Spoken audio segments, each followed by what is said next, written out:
Sekarang kita lanjut hunting oleh-oleh khas Cirebon di Jalan Cangkring, target utama. Mangga Indramayu yang manis, wangi, dan fresh banget.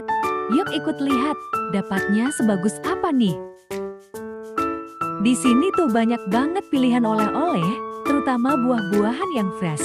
Dan yang paling wajib tentu saja mangga Indramayu, ikon musimannya Cirebon dan Indramayu. Mangga-mangganya menggoda banget, warnanya kuning cerah, aromanya juga udah kecium dari sini.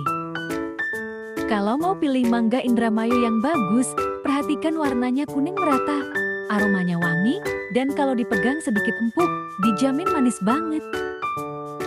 Di sini lengkap banget, ada mangga gincu yang warnanya merah menggoda, manis segar, cocok banget buat dimakan langsung atau dijadiin jus. Terus ada juga harum manis, favorit banyak orang karena dagingnya tebal, aromanya wangi, dan rasanya bener-bener nagih. Nah, yang spesial lagi, mereka juga punya mangga QJ. Ini mangga jumbo, teksturnya renyah dan rasanya unik. Manis sedikit asam, pas banget buat yang suka sensasi mangga ala Thailand.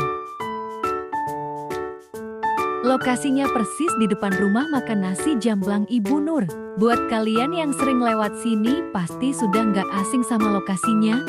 Tinggal nyebrang sedikit dari nasi Jamblang Ibu Nur, langsung ketemu spot yang lagi aku datengin ini. Di sini bukan cuma menjual mangga aja, tapi juga lengkap banget sama oleh-oleh khas Cirebon lainnya, mulai dari makanan, camilan, sampai kerajinan khas semuanya ada. Yang paling penting, harganya ramah banget di kantong. Jadi kalau mampir ke Cirebon, tempat ini wajib banget jadi destinasi belanja kamu. Lengkap, murah, dan pastinya bikin puas.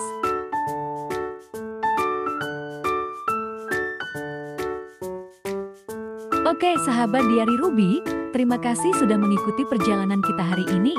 Seru banget bisa bareng kalian dari awal sampai akhir.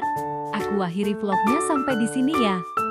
Oh iya, jangan lupa subscribe, like, share, dan komen supaya Diari Ruby makin semangat bikin konten seru lainnya. Sampai jumpa di perjalanan berikutnya.